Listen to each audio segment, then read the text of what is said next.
Welcome to the Cold Brew Coffee TV show. It's a new series, and this is episode 1. I'm Dennett, the host and producer. I thought I'd take a little time to talk about where we're going and also about coffee. The goal is for people to really appreciate coffee more and to learn, both for people that just want to sit down and learn a little bit more about coffee, but also for coffee professionals that are looking to gain the next edge and see where the industry is going. So thanks for watching episode 1. We'll be focusing primarily on cold brew. I thought we'd start by talking about what is cold brew. Cold brew is a brewing process. So we will be getting into depth about what makes cold brew different than regular iced coffee or regular coffee, and how that process and the equipment you use is different. But I also want to talk a little bit about regular coffee, and I thought we would start with the coffee farm. So we'll be going from the coffee farm all the way through how you dispense using nitrogen. Now, I was fortunate to grow up on a coffee farm on the big island of Hawaii in the Kona region. My dad started a farm when I was in high school, actually before I was in high school, and when I grew up there. So we had a 6-acre plot in Honau now in South Kona.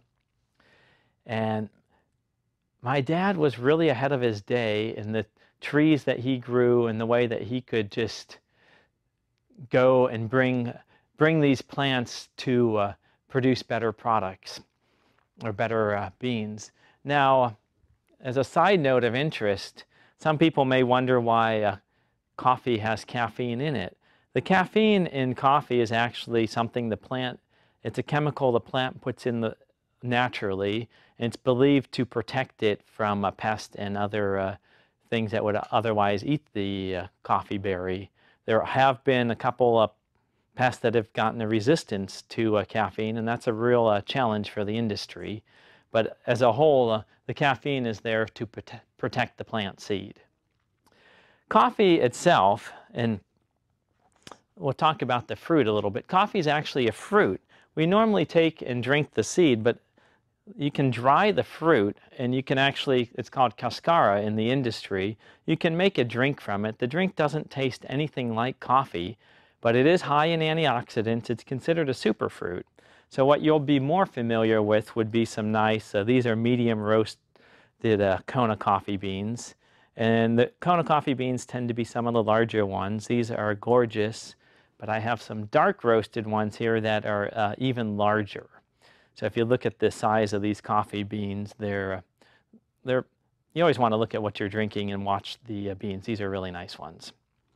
Okay, so we have a couple of photos I wanted to go through of the coffee trees and some of my dad's farm, and then we'll get more into depth on cold brew after that. So if we could bring up the first of the slides, there's the Hawaiian Petroglyph, and this show, it's kind of a cool picture of the coffee beans there being lifted up. Coffee is something that gives you energy. Now you can see the coffee blossoms there. They're a white blossom, and you get several blossomings through each season after a good rain. In Kona, it's nicknamed the Kona Snow. So you can see this tree has a pretty good set of blossoms going, and this is absolutely gorgeous. And that's going to lead to hopefully a really nice crop of coffee beans later in the season. So there, the actual fruit turns out to be red when they're ready to pick. So you can see the red beans would be ripe, and you want to pick the red beans. So this was a tank that I helped my dad build this. It was part of a coffee mill, and we use this for milling the beans. So this is part of the actual process. And then this is the drying shed. We sun-dried the beans, and you can see my dad spent quite a few hours on the process, and he'd get out there and rake the beans and push them. So there's my dad actually pushing the beans, and you don't want them to stick together. You want to make sure they're getting uniformly dry. So he was there drying them. This is some artwork my grandmother did for the label we used to have on the coffee beans. So there's a picture of my grandma, who I greatly miss, and she is an inspiration, and just nice to have her artwork out there. And here is some of my dad's favorite prime trees, and you can see the dark green leaves and the red berries are a very nice, beautiful contrast. And I want to point out it's really important to support small agriculture in America. Having these small family farms is just such a nice thing to be involved with, and it really brings a lot of benefits to society. Okay, well, now that we've seen some coffee trees and some berries and some beans, let's talk a little bit. And on future episodes, I want to bring on guests and have them go cover topics that people want to hear and learn more about. So if you want to learn more about a topic and have suggestions for guests, let me know.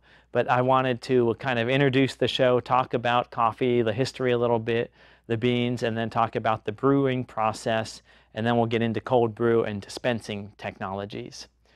Okay, a lot of people are familiar with the pour-overs and the way that you would put your coffee in here and pour and make a beverage. With a hot beverage or a hot coffee, you're using heat to help speed up the extraction.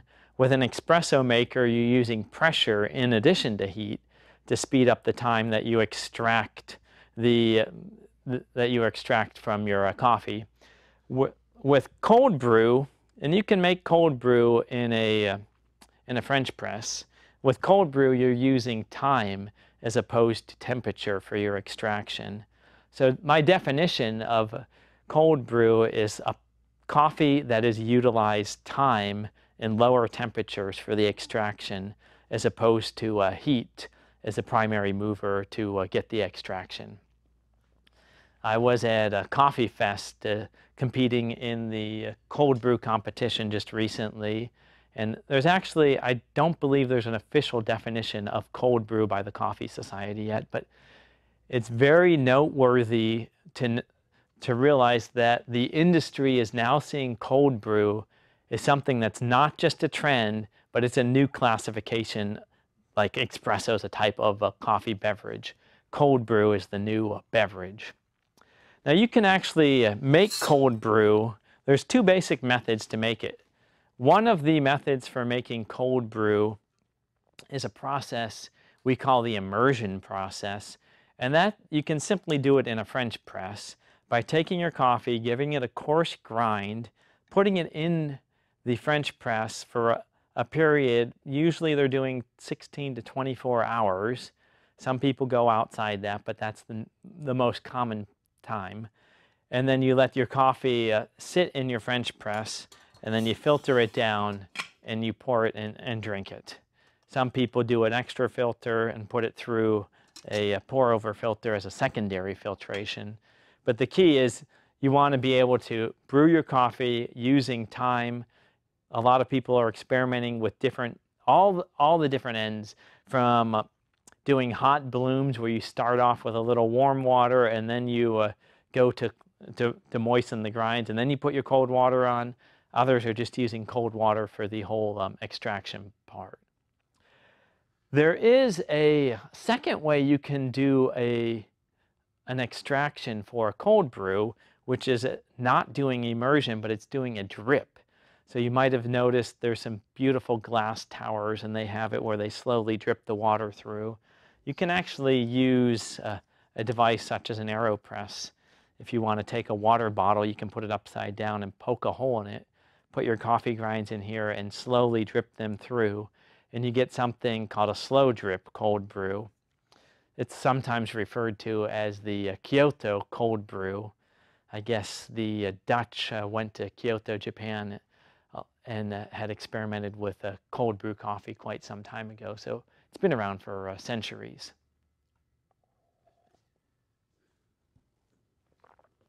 Okay, so you have got the two major styles of cold brew again.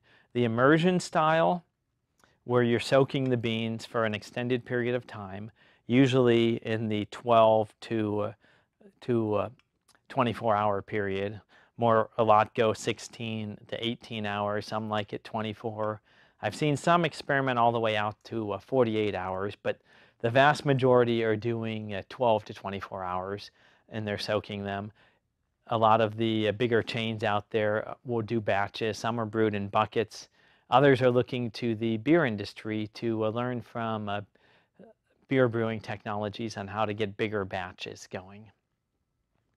And again, the second way is doing a slow drip process. And we'll get more into depth on that and hopefully get some guests on future episodes that can really talk about how to make a good Kyoto style slow drip coffee. Now, I wanted to talk a little bit about where the industries, there's a couple of things. So first off, the brewing technique. You want to source the best beans you can find. I ran a bunch of tests. One of the key things to making a nice cold brew really comes down to what your bean selection is. What kind of roast profiles are you using? How fresh are your beans? All the variables count, but of all the ones I tested, the actual beans that you're using, that is still a huge contributing factor to the end product that you get.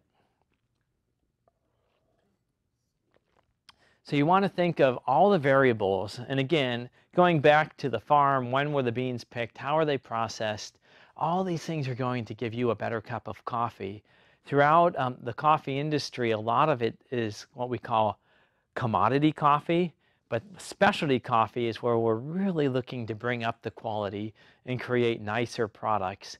So we want to find the better ways to present those and to lead to finer products at the end that we can enjoy. So I'm going to switch from the two major brewing styles, again, the immersion style and the slow drip style on the brewing of cold brew. Again, cold brew is using the a longer extraction period at lower temperatures. The reason we're doing cold brew, you get a unique flavor profile. You get, some are saying 67 or 70% less acidic coffee. So you're getting a far less acidic cold brew. And you also find that you don't need to use as much sugar or cream in it. So you're getting a drink that can be healthier and clean and something that's just quite enjoyable to drink. Now, I've been hinting that there's a couple phases of cold brew. We covered the two major brewing styles. I wanted to talk about the dispensing technologies and styles.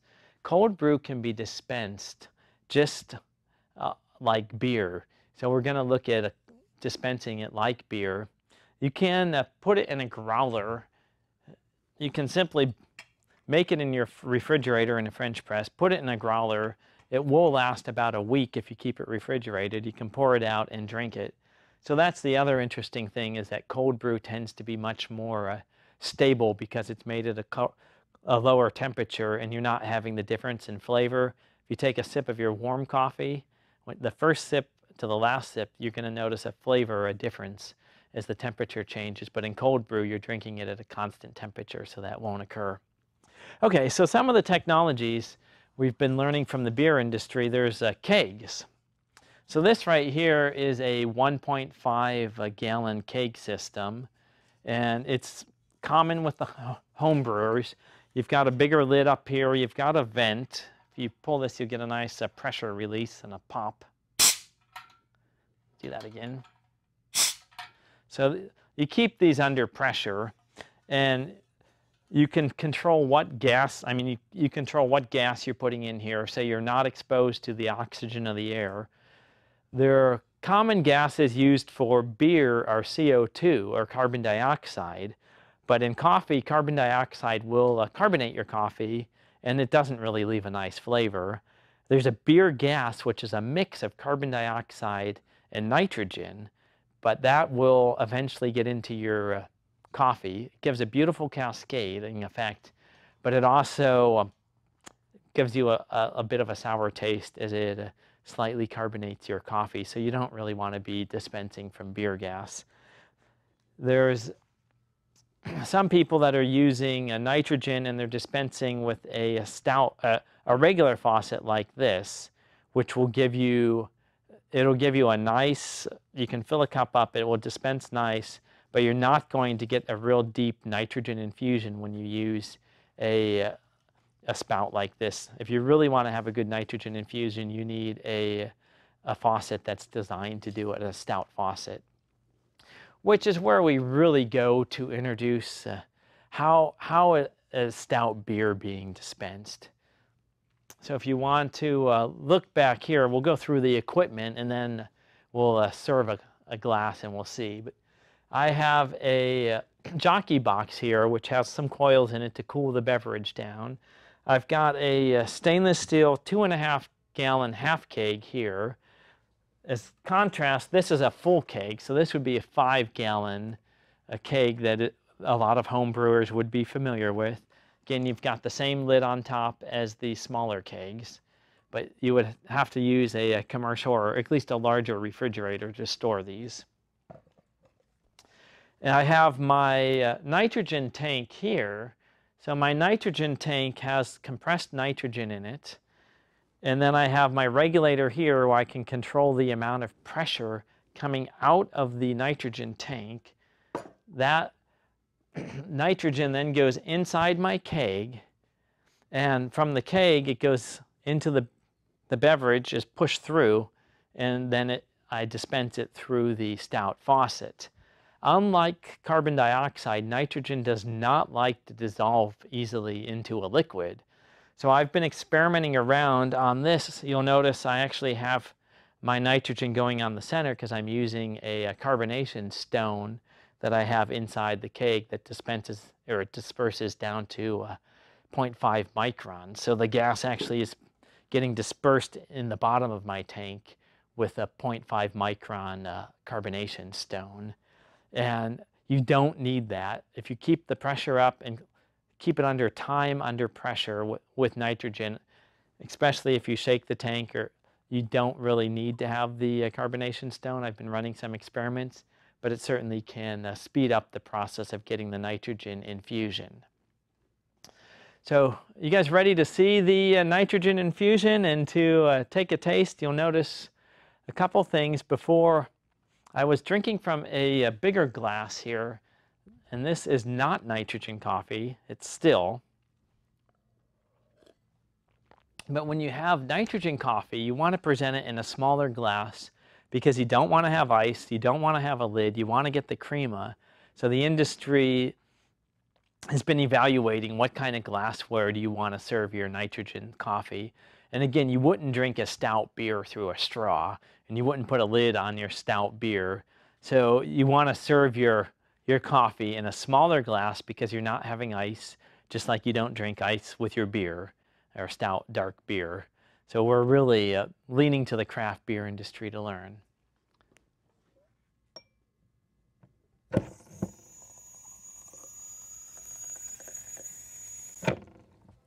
So if you see you can see the crema on the top, and I'll set this down so we can watch just how long the nitrogen infusion lasts.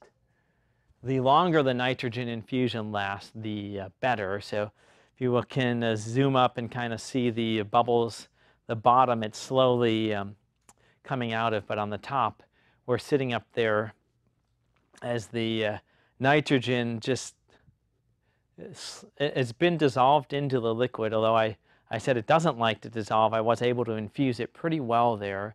And you notice how you have the cream texture, or the foam on the top of the liquid, on top of the coffee as the nitrogen rises up, which really not only looks nice, but it tastes good. So again, you don't need to be putting cream on this. You don't need ice on it. You just want to have a nice nitrogen pour. You want the nitrogen to be infused in the liquid. And it's taken a lot of experimenting and trying for me to get it to pour this well. And as you can see, we're still in there. The nitrogen bubbles are far smaller than the bubbles you get from carbon dioxide. So they're real micro bubbles, and the technology is just fascinating how you can play with a gas and infuse that nitrogen in the coffee beverage. Also, once you're in a keg, the life you get is substantially longer than the life you would get with a regular coffee or even an iced coffee.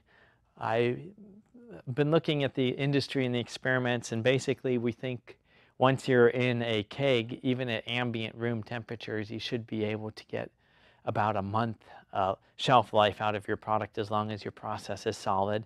And if you're refrigerated, 90 days seem to be quite achievable. So if you look back at the beverage, you'll notice we're just getting the finer bits of the bubbles are finally dissolving upward towards the top of the beverage, getting that creamy texture on top. I've got to take a sip of this as we're talking.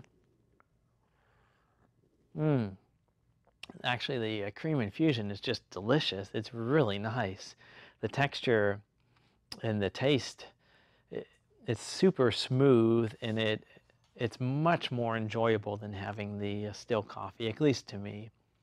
I think it's a really exciting time to be in the cold coffee industry because these new drinks we're coming out with and the technology that we're learning from the craft brewers and looking at the micro lots, getting finer coffee, just ironing out the whole processes and then finding a new way to dispense it and to store your coffee. And of course, drinking it is still very enjoyable. So I noticed there's no bitterness on here. This was actually a lighter roast coffee that I was experimenting with, so I do have a lot of lighter flavors and notes in here. It's really enjoyable. And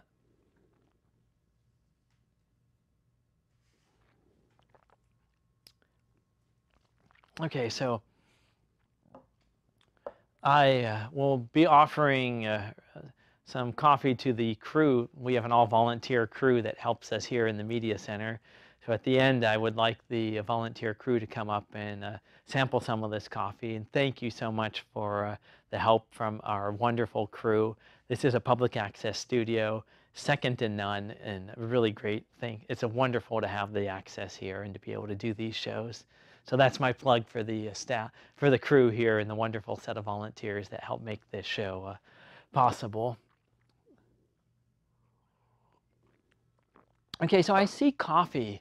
We're forming where you had the first wave of coffee. It was instantized. You had Folgers and these big name brands that came out, and it was all about how can you get more people to access coffee. Quality went out the door, and it became a commodity product. Coffee is one of the largest traded commodities in the world, and as this occurred, it was all about getting more coffee to more people. And again, then as the industry matured, we had our second wave where a couple big chains came out and really popularized coffee. They took it to the next level. But again, the quality improved, and they started to look at the farmers and get the farmers more involved. But it wasn't until the third wave that some of these smaller roasters and smaller companies came and started to really refine how to get a better cup, a perfect cup of coffee. They started looking at the industry and the farmers and what it takes to have all these variables coming together to give a better cup of coffee. Now, some say we're still in the third wave, but I'm going to argue that actually cold brew coffee is the fourth wave, and that having coffee on tap is where we're headed, and that we're learning from the microbreweries, and that it's going to be in the future you'll have a cold brewery where you'll have different varieties from different farms. You'll be able to find a Kenya AAA, a Kenya, a light roast. Then you'll have a couple of different Konas, a Blue Mountain. You'll have different coffees from different parts of the world, Central America, and you get to choose which coffee you want, as we have become accustomed to choosing which kind of wines we want and which area we want our wines from. We're headed that same direction with coffee, and I could see having it'd be really cool to have a cold room or a cold draft, just like a line of taps. You had a whole bunch of handles with different coffees on draft, on tap, and you could sample different ones, do a flight of different coffees, really sit there and enjoy coffee as a whole kind of new beverage and a new drink. So what I'd like to do with this show is I would like to open it up for a guest to come out and talk about different trends and things that they've learned, have us share knowledge with other people in the coffee industry. How can we refine and brew better cold brew? How can we get better beans? What's the roasting process to get the optimal roast for cold brew? What are the better delivery technologies for delivering cold brew on draft and on tap? How can we store cold brew better? How can we bottle it? Bottling is something really fun. I've been experimenting around with using a counter pressure bottle filler where I purge the oxygen out of the bottle before I fill it. And then I fill it from the bottom up using a beer technology. So you get rid of the oxygen, fill it under pressure, with nitrogen infusion, and then cap it at the top. So I want to share with other people in the industry, what can we do to share knowledge, to get better coffee, to get better shelf life, more stable products, and what are the best practices out there. From the roots of growing up on a coffee farm where my dad won the Kona cupping contest, I always want to emphasize the importance of the farm, treating the farmers right, making sure that we have systems in place where the farmers are properly compensated and where they're paid better, and where we really get the farmers emphasized on getting higher quality products and go away from just how much can you produce and instead look at how good of coffee can you produce. What are the finer flavors, the finer emphasis you can do to really heighten that bean and bring finer coffee to the consumers. The one key takeaway too is looking at all the variables from all the inputs the farmer has, the fertilizer, the water, the temperatures, all the way, and what nature has, all the way down to the roast profiles, to our brewing technology, to our serving technology. It's nothing but variables that we all put together to come up with a very fine cup of coffee. I look forward to sharing with you more and getting people to share with me on future episodes. You've been watching the Cold Brew Coffee TV show, and I look forward to seeing you on future episodes. Thank you. I'm Dennett, the host and producer.